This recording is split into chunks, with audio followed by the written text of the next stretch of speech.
दुम्ब माने पूंछ। ज्ञान तो बहुत सहज है, थोड़ा है, लेकिन इस ज्ञान की जो प्रारब्ध है वो नंबरवार धारणा करने के अनुसार मिलती है।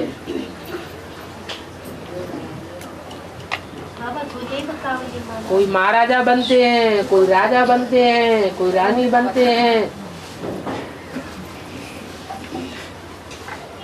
कोई अधिकारी बनते हैं, कोई साहूकार बनते हैं, कोई प्रजा वर्ग में जाते हैं, फर्स्ट क्लास प्रजा, सेकंड क्लास प्रजा, थर्ड क्लास प्रजा में जाते हैं, कोई फिर फोर्थ क्लास प्रजा में। साहूकार नहीं बनते हैं,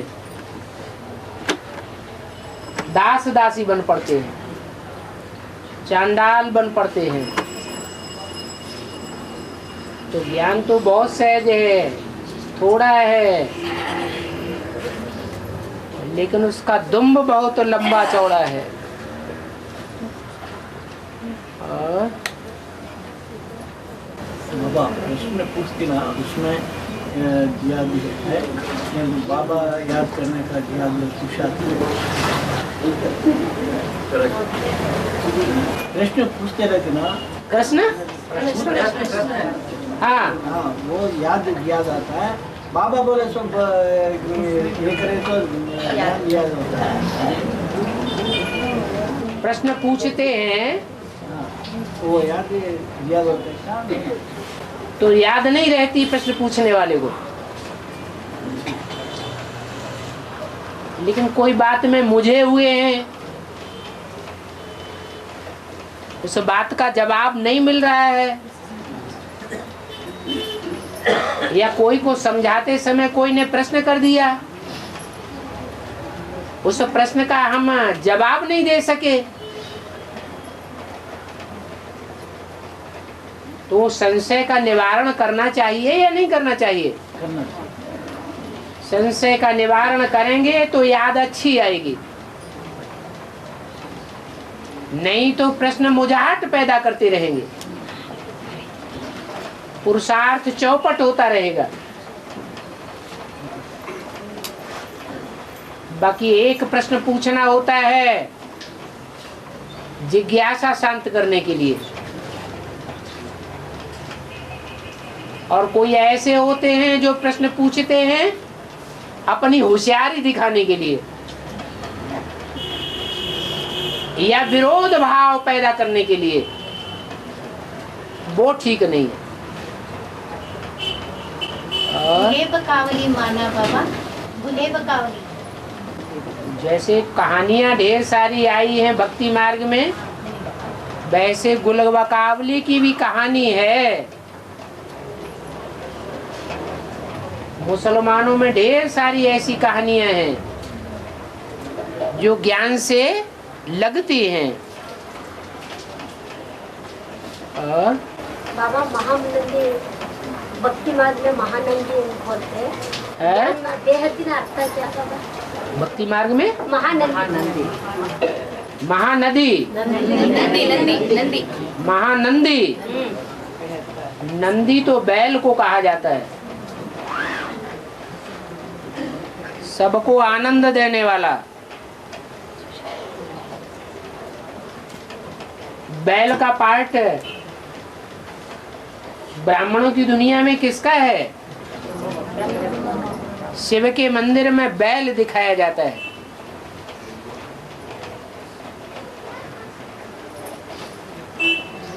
जहां जहां भी शिव के मंदिर होंगे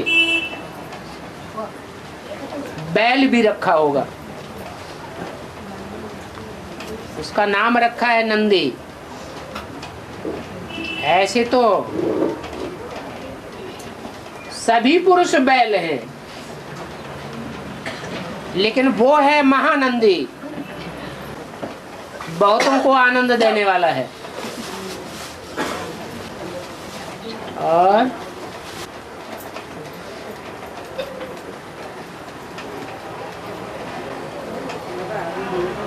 थोड़ा सा लोड़ा आवेगा फिर अच्छी बिना टेढ़ी उंगली किए घी नहीं निकलता है। तो ऐसे ही 70 साल हो गए बाबा को समझाते समझाते। बच्चे दैवी गुण धारण करो, अवगुणों को छोड़ते जाओ। एक बाप को याद करना है, औरों की याद को त्यागते जाना है। लेकिन बच्चे सुधर रहे हैं, इसलिए ड्रामा में ये युक्ति नुदी हुई है कि जोर से एक लोढ़ा आवेगा,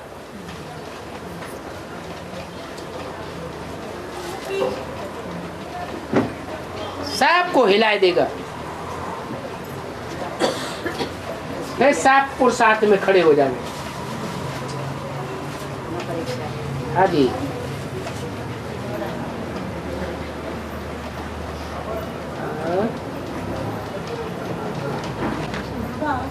यूपी से गंगा निकलेगी, गंगा निकलने के बाद ही यूपी में रहने वाला सब जगह है।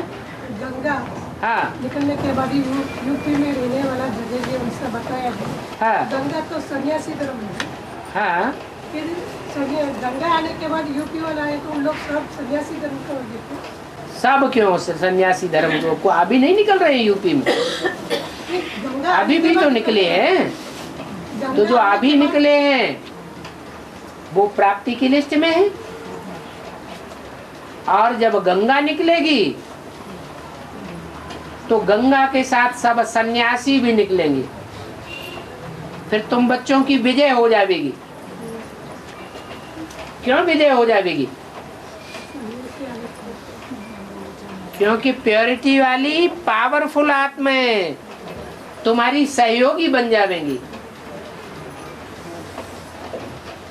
तो ये भी राज बना हुआ है।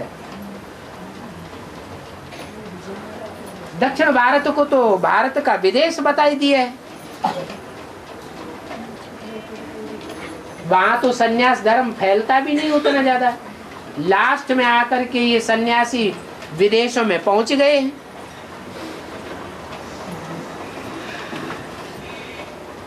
वहां विदेश में भी पहुंच करके उन्होंने त्याग स्वरूप को धारण किया है या संग्रही बन गए हैं।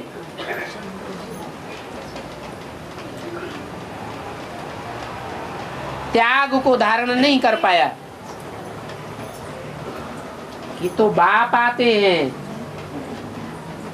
तो सच्चा संन्यास और सच्चा त्याग सिखाते हैं।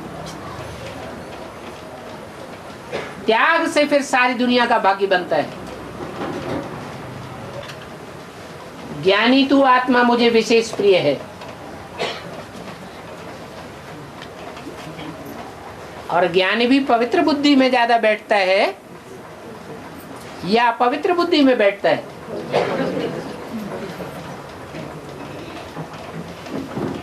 तो गंगा तो है ही आदि वाली, आदि सो अंत। अंत में ये ज्ञान गंगाएं प्रत्यक्ष हुई हैं कि प्योरिटी के पावर के आधार पर सारी प्रत्यक्षता हो जाती है।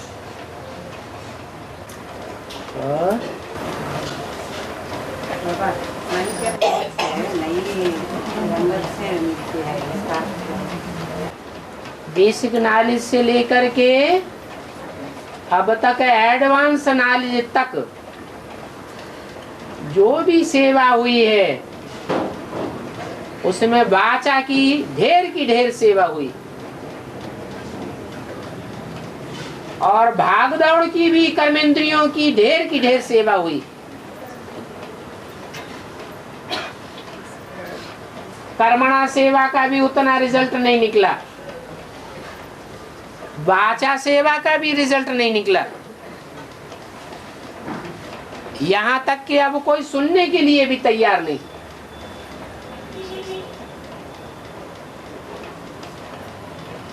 फिर अंत में मन का मौन रह जाता है। जो मन की पावर है, संकल्प शक्ति,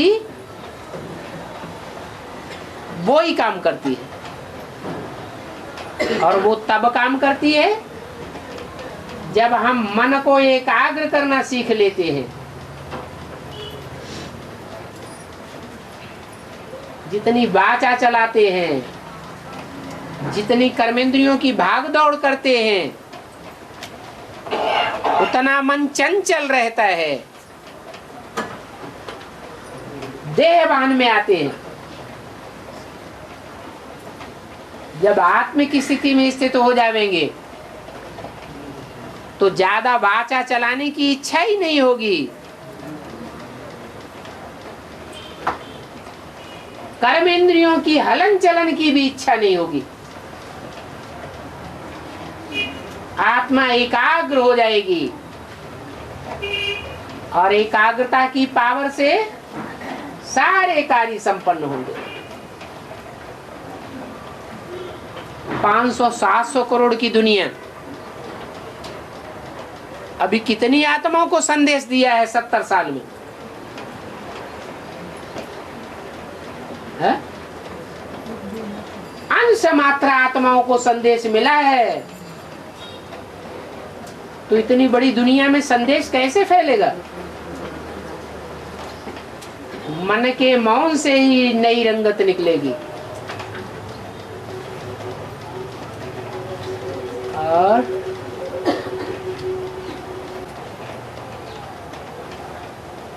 इसलिए भक्ति मार्ग में भी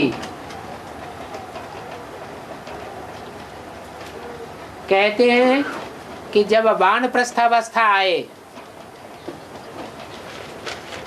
तब ज्ञान ध्यान उठाना चाहिए।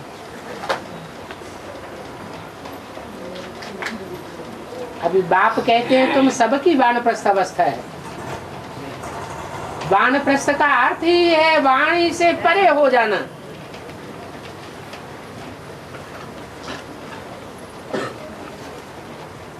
वाणी ही नहीं चलेगी तो मन एकाग्र हो जाएगा।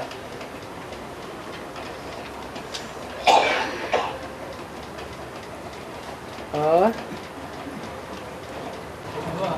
हाँ जी, में कहा है बाबा ने, जिस नंबर का नारायण होगा उसी नंबर का त्रेता में राम बनेगा करके। हाँ जी, तो वो 9 गद्दियाँ छोड़ के अभी 3 गद्दियाँ रहते हैं बाबा। हैं? वो लास्ट में वो टेढ़ी सीढ़ियाँ है ना 3 हैं? और लास्ट में बीज रूपात्माओं को मिलता है ना वो 3 गद्दियाँ। 3 गद्दियाँ हाँ, जो नारायण होते हैं। अब उनका नाम क्या होगा? नहीं नहीं, जो नारायण होंगे वो नारायण किसकी वंशावली के होते हैं?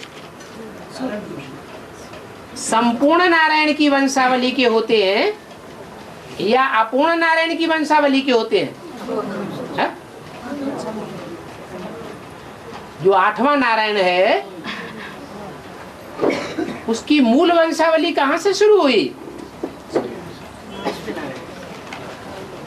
अरे जो नर से नारायण बनता है, संपन्न स्टेज वाला नारायण, जिसकी शास्त्रों में कोई ग्लानि नहीं है,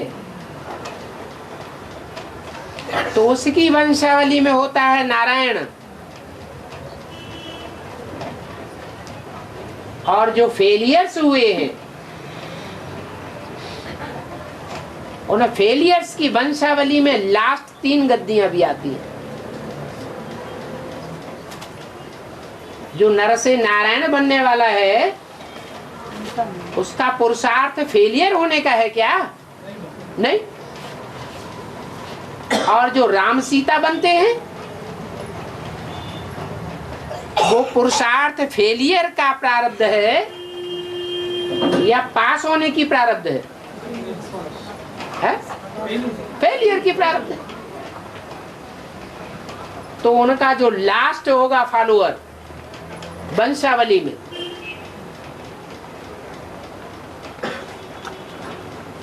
वो स्वर्गीय संपत्ति को नष्ट करने वाले होंगे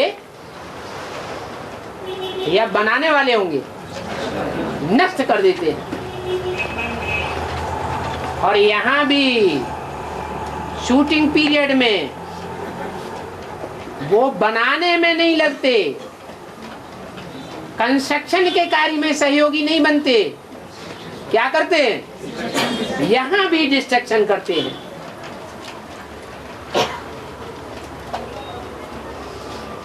वो विधर्मियों के बीज हैं।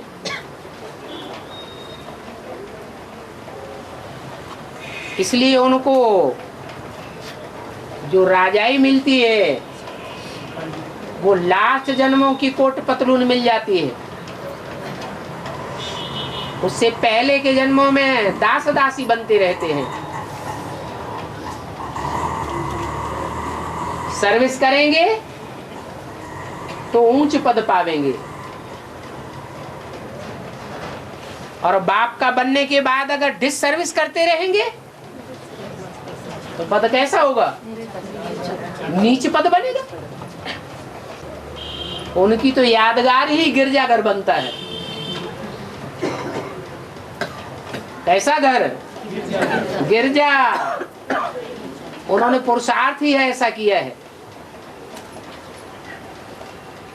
भगवान ने मंदिर बनाने का पुरुषार्थ कराया और उन्होंने मंदिर को गिराने का पुरुषार्थ किया। और विश्व की बादशाही गंगे की मिठाई, विश्व की बादशाही गंगे की मिठाई है। अंदर अंदर हम अनुभव कर सकेंगे।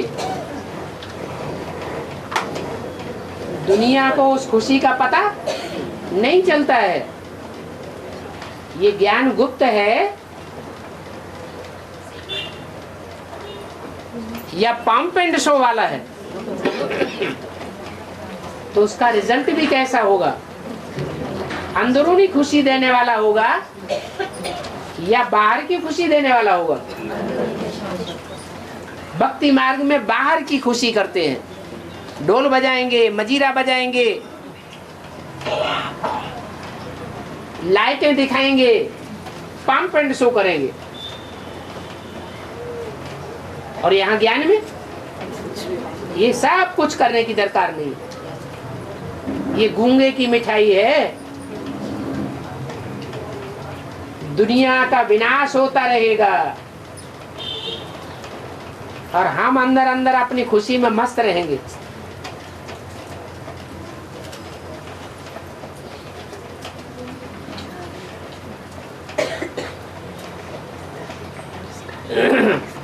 मिरुआ मौत, मलू का शिकार। तुम बच्चे हो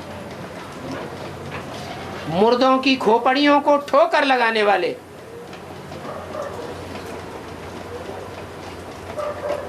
मुर्दे कौन?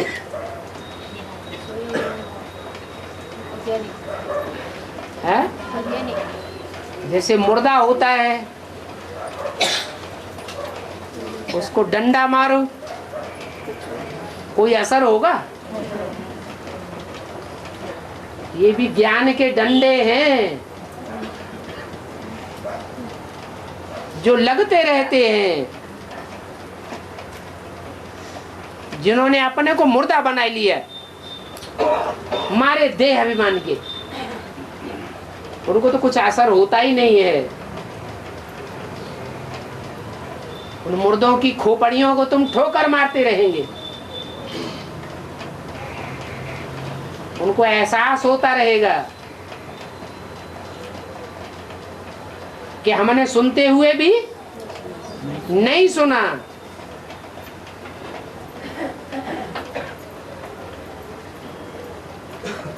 पश्चाताप होगा।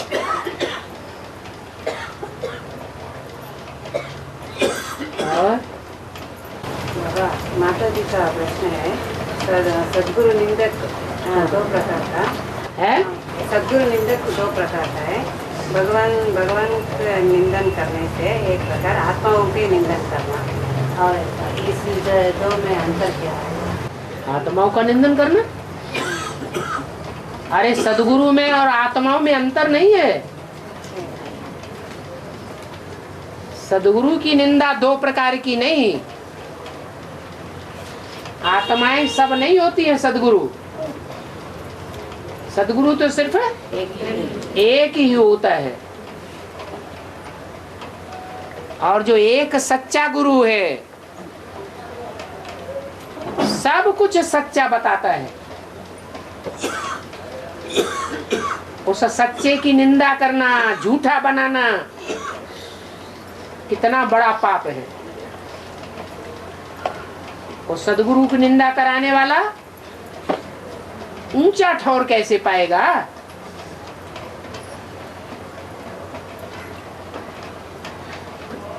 अगर ठौर पावेगा भी तो सबसे नीचे तबक्के में जाएगा। जैसे त्रेता की अंतिम 3 बादशाहियां,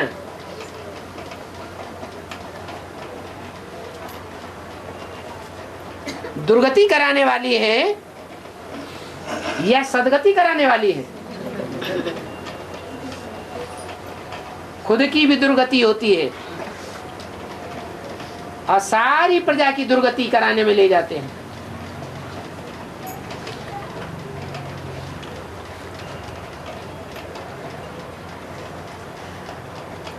जो ठौर मिलना चाहिए वो ठौर उनको पहले जन्म में नहीं मिलता, अच्छे जन्मों में वो ठौर नहीं मिलता। वो गुरु लोग तो ऐसे ही कहते रहते हैं सदगुरु निंदक ठौर न पावे। उनके पास कौन सा ठौर है? ठौर माने स्थान। वो तो खुद ही अपना घरघाट छोड़ करके भागते हैं जंगल में। वो कौन सा ठौर देंगे? ये तो भगवान सदगुरु की बात है। उसको जान करके, पहचान करके, मान करके जो निंदा कराने के निमित्त बनते हैं उनको इस जन्म में भी भगवान के नजदीक रह करके पुरुषार्थ करने का मौका नहीं मिलता। विनाशी देशों में जाकर के सेवा करेंगे जहां चारों ओर मौत ही मौत मंडराए रही होगी। बाप के नजदीक रह करके याद के वाइब्रेशन से दुनिया की गति सदगति में सहयोग नहीं दे पाएंगे।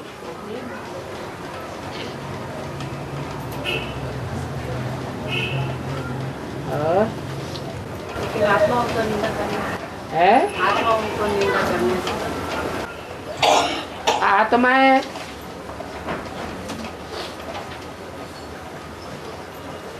जो कार्य करती है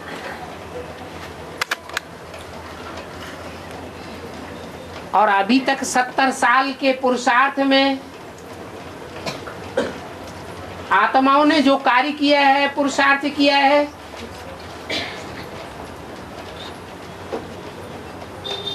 उसमें आत्माओं की वास्तव में निंदा है, निंदनीय कार्य किया है या श्रेष्ठ पुरुषार्थ किया है। अगर कोई ने श्रेष्ठ पुरुषार्थ किया भी है तो उन आत्माओं की वाहवाही नहीं है, ये तो बाप दादा प्रवेश करके करा रहे हैं।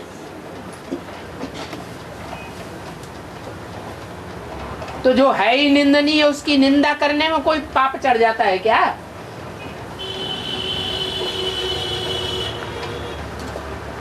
दुखी होना चाहिए? अरे नहीं होना चाहिए। अरे पतित है तो कोई कह दे कि ये तो पतित है, पापाचारी है, तो क्यों दुखी होना चाहिए? इस रावण राज्य की दुनिया में यथा राजा तथा प्रजा। अभी राम का राज्य आ गया है क्या? है? नहीं। तो रावण राज्य में तो सब बैठे हुए हैं। मधुबन में भी माया रावण आता है।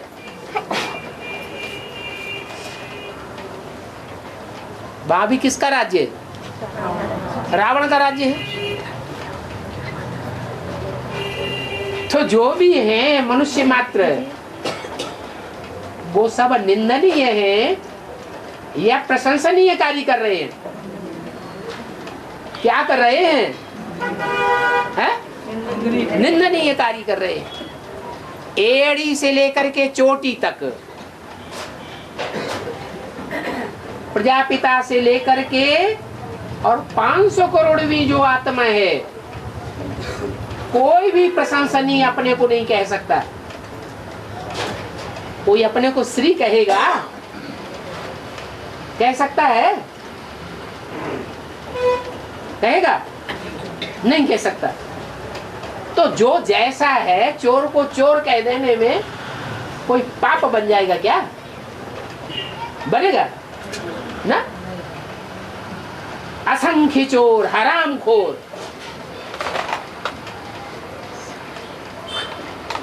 गुरु नानक ने बोला तो गलत बात कह दी क्या? सही तो बोला। जिनको देह अहंकार होता है उनको फिर बुरा लगता है, और आत्माभिमानी अभी तक कोई बना है? कोई बना नहीं। प्रश्न आया है, यज्ञ के आदि में राधा बच्ची को ही दादा लेखराज ब्रह्मा सुनाते हैं और साक्षात्कार का अर्थ भी राधा बच्ची ही बताती है। राधा बच्ची साक्षात्कार का अर्थ बताती है? कौन बताता है? हैं? शिव बाबा बताता है या राधा बच्ची बताती है? शिव बाबा बताता है प्रजापिता के द्वारा। राधा बच्ची भी तो सुनी सुनाई बात ही बताती है ना। हाँ, राधा बच्ची का जो तन है वो आखिरी जन्म में भी पवित्र पार्ट बजाने वाला है या अपवित्र पार्ट बजाने वाला है? आखिरी जन्म में भी। सृष्टि के आदि में विष्णु, आदि में सो अंत में भी विष्णु स्वरूप।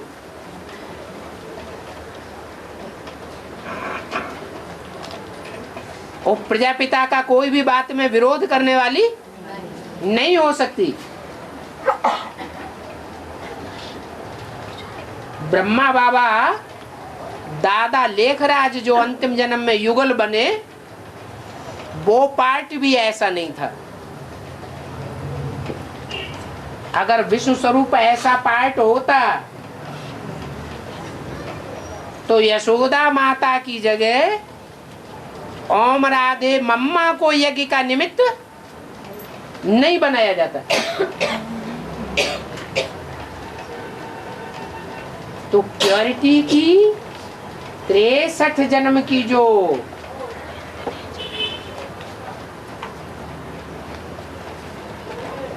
बैलेंस है, वो बैलेंस अंतिम जन्म में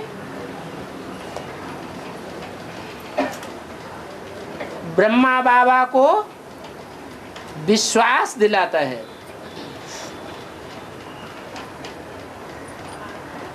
दूसरी माता के ऊपर इतना विश्वास नहीं बैठता जितना राधा बच्ची के ऊपर विश्वास बैठता है। बाकी ऐसे नहीं है कि राधा बच्ची ने समझाया,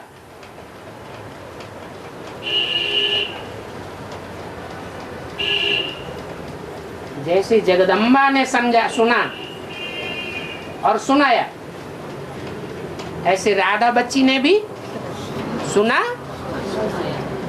और सुनाया। एक बात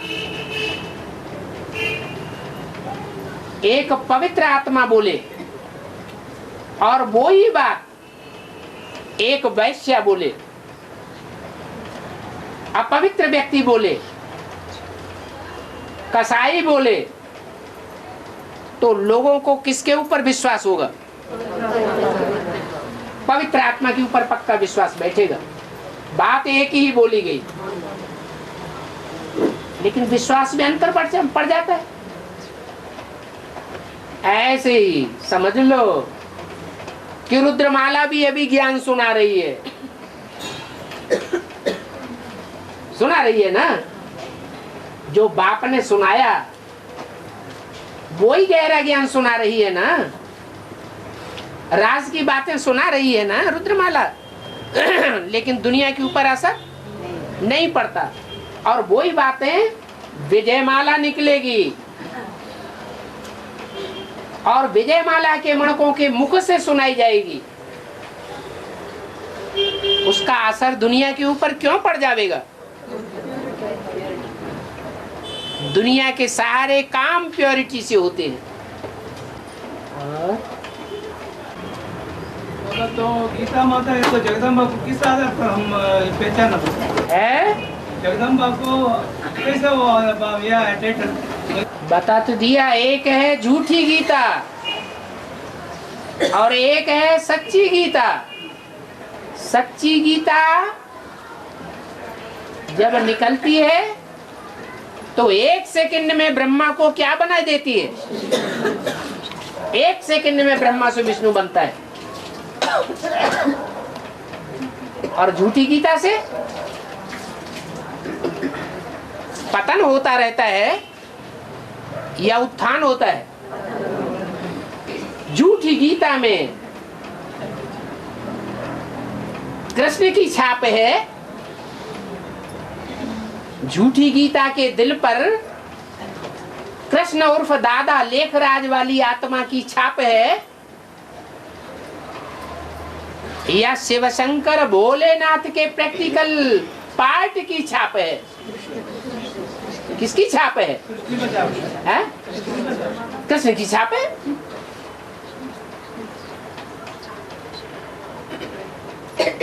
तो कौन सी झूठी गीता और कौन सी सच्ची गीता? जिसके दिल पर कृष्ण की छाप है वो झूठी गीता है, और जिस गीता पर शिवशंकर भोलेनाथ के प्रैक्टिकल जीवन की छाप होगी वो सच्ची गीता। कितनी गीताएं हो गई? 2। एक गीता है मनुष्यों की बनाई हुई,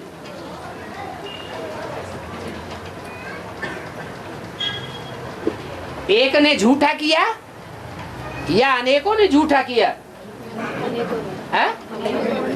अनेक मनुष्य गुरुओं ने झूठा किया।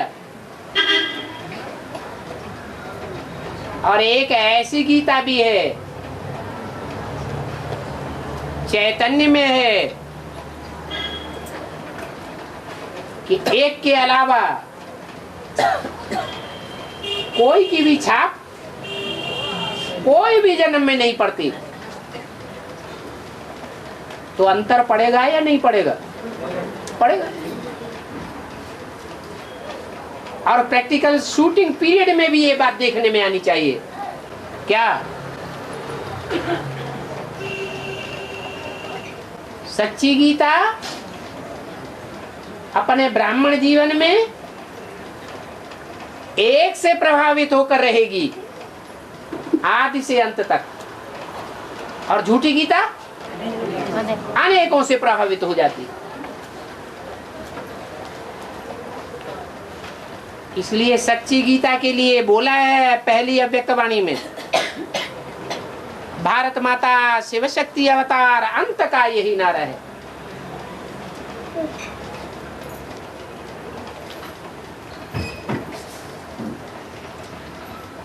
वो भारत माता का पार्ट है और वो है जगत माता का पार्ट। भारत माता की गोद में भारतवासी ही पलेंगे या असुर भी पलेंगे? भारतवासी ही पलते हैं। और जगत माता की गोद में जो भी और धर्मों के विधर्मी हो, विदेशी हो, वो सब पलते हैं। इसलिए यादगार भी पक्का हिस्ट्री में बना हुआ है। क्या कोई यादगार है? नहीं याद आ रहा है क्या? है मिस इंडिया, मिस यूनिवर्स, हैं? Miss India, miss universe. नहीं नहीं, दिल्ली यादगार है। दिल्ली की गोद में सब धर्मों ने पालना ली है।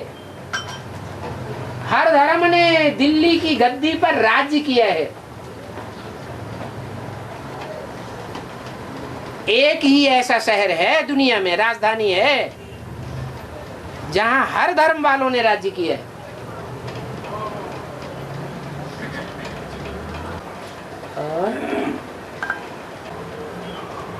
बाबा हिटलर नेपोलियन किस धर्म वाला है? हिटलर नेपोलियन बड़ा राजा। ओ देवी देवता सनातन धर्म का था क्या? अभी किधर है? सिख धर्म का दिखाई पड़ा क्या आपको? ये बौद्ध धर्म का दिखाई पड़ा? नास्तिक धर्म। हाँ, हिंसा के आधार पर सारे विश्व के ऊपर कंट्रोल करना चाहता था।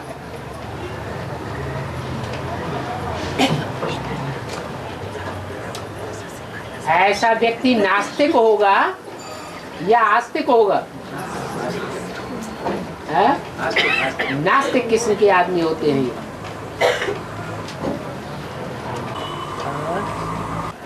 बाबा हाँ जी। वो इंग्लैंड वाला क्रिश्चियन लोग सारी दुनिया के ऊपर तो राज किया 400 साल पहले।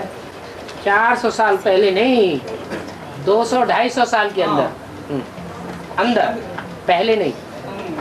और उसके आसपास हाँ अभी जी। वो शूटिंग ऐसे यहाँ का है, कैसे चल रहा है? हाँ, हाँ।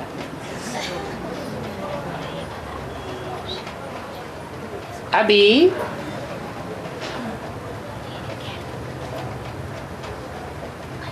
एक ही मुकर्रर रथ है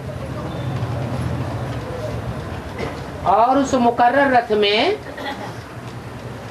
राम वाली आत्मा भी पार्ट बजाई रही है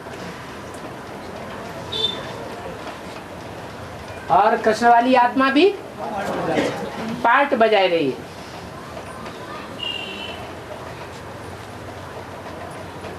दोनों के बीच में ज्यादा अज्ञानी कौन है? है कृष्ण वाली आत्मा। जो ज्यादा अज्ञानी होगा वो विनाश का पार्ट बजाएगा या पहले स्थापना का पार्ट बजाएगा? है विनाश का पार्ट बजाता है।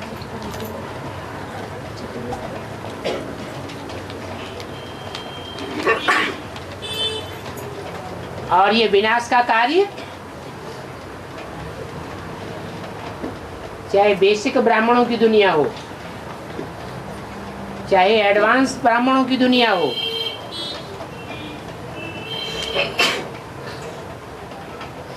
उस आत्मा का इंटरफियरेंस बढ़ रहा है या घट रहा है? बढ़ रहा है।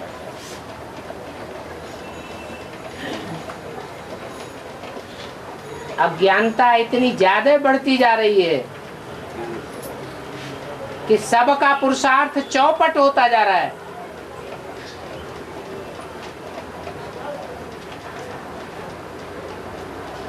इस लड़ाई में कितने निकलेंगे अंत में? वो भी राम वाली आत्मा के वंश वाले होंगे, खून के होंगे, या दूसरे धर्मों के खून के होंगे? हैं? सूर्यवंशी होंगे या चंद्रवंशी, इस्लाम वंशी, बौद्ध वंशी होंगे? 8 ही सूर्यवंश से हैं। लड़ाई तो चल रही है।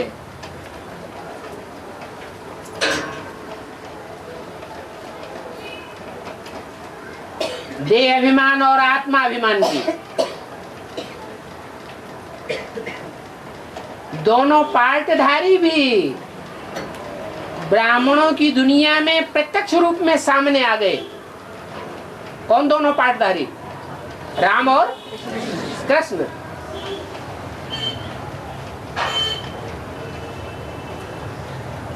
अपने प्रैक्टिकल साकार पुरुषार्थी जीवन में निराकारी कौन दिखाई देता रहा और साकारी कौन दिखाई देता रहा? क्या दिखाई देती रही? राम वाली आत्मा स्पष्ट निराकारी दिखाई देती है, और कृष्ण वाली आत्मा जब साकार शरीर था तो भी देह अभिमानी दिखाई दे रही थी। कोई भी चित्र निराकारी स्टेज का नहीं है। और अब तो स्थिति और गिर रही है या बढ़ रही है? गिर रही है। तो ब्राह्मणों की दुनिया में जो रावण के 10 शीश दिखाए जाते हैं, उन 10 शीशों का बाप कौन दिखाते हैं? गधा। गधा नाम क्यों दिया गया?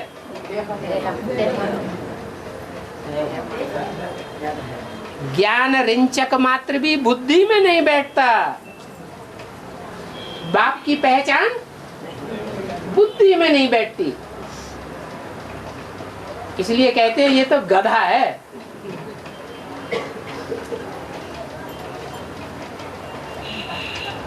लेकिन जितने भी जानवर होते हैं, उन जानवरों में जो पालतू जानवर हैं,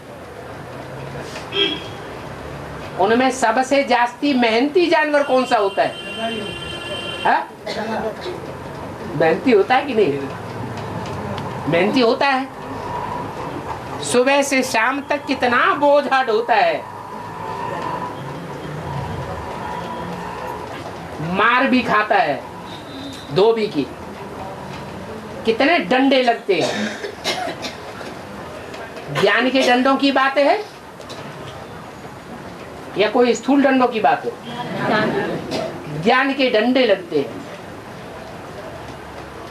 और ब्राह्मण बच्चे ये भी जान गए हैं कि मनुष्य गुरुओं में सबसे बड़ा गुरु है कौन है?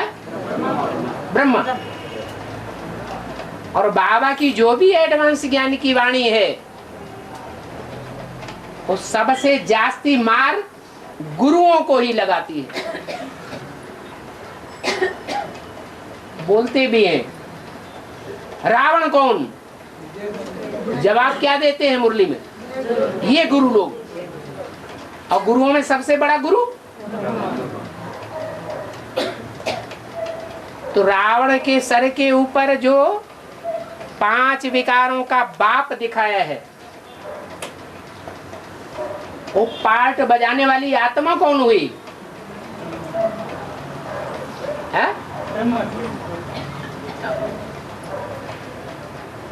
अभी प्रश्न का जवाब मिल गया कि नहीं है?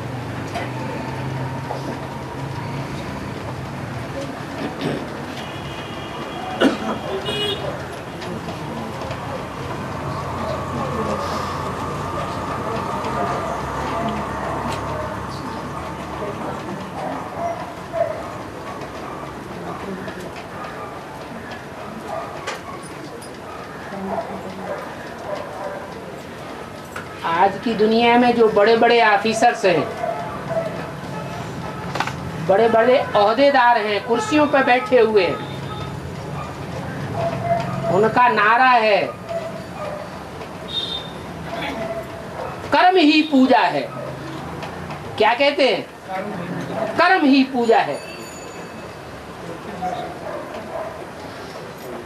कई जगह उन्होंने अपने घरों में भी लिख रखा है, ऑफिस में भी लिख रखा है। क्या लिख रखा है?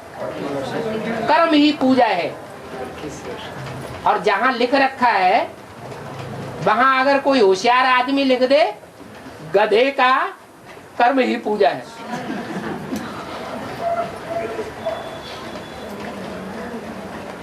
तो बात क्लियर होगी या नहीं क्लियर होगी? है क्लियर हो जाती है। कर्म तो गधा भी करता है, लेकिन कुम्हार या धोबी के डंडे के नीचे कर्म करता है।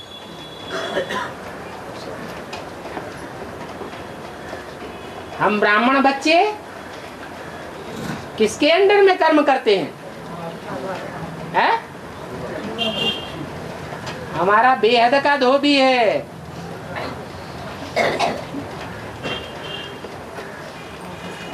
हमको चलाने वाला बेहद का बाप है। हम एक के अंडर में कर्म करने वाले हैं, उनको तो अनेकों के अंडर में कर्म करना पड़ता है।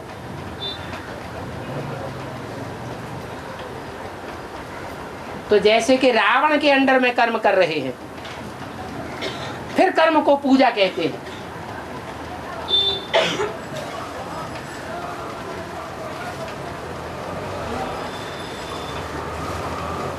कितना भारी अंतर पड़ जाता है।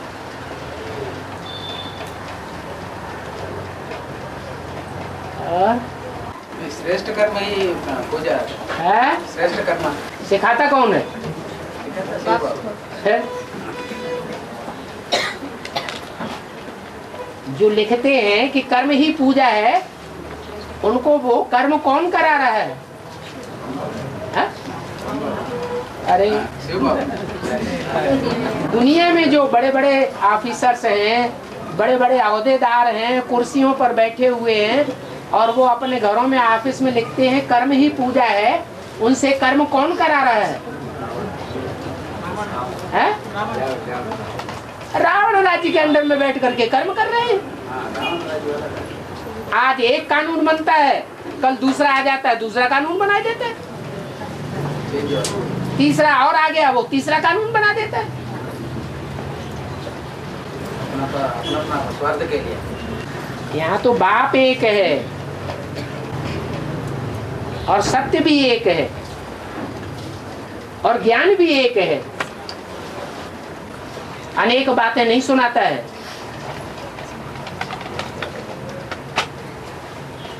समझ का कभी कभी फेर पड़ जाता है, तो एक बाप की बातें भी अनेक मालूम पड़ती हैं कि बाप एक बात नहीं बोल रहा है, अनेकों बातें बोल रहा है। जैसे मुरली में बोला है लक्ष्मी नारायण तो बुद्धू है, फिर बोला लक्ष्मी नारायण तो समझदार है। तो क्या दो बातें बोली है बाप ने?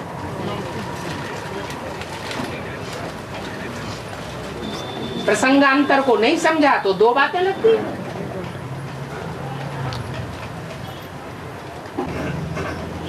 ओम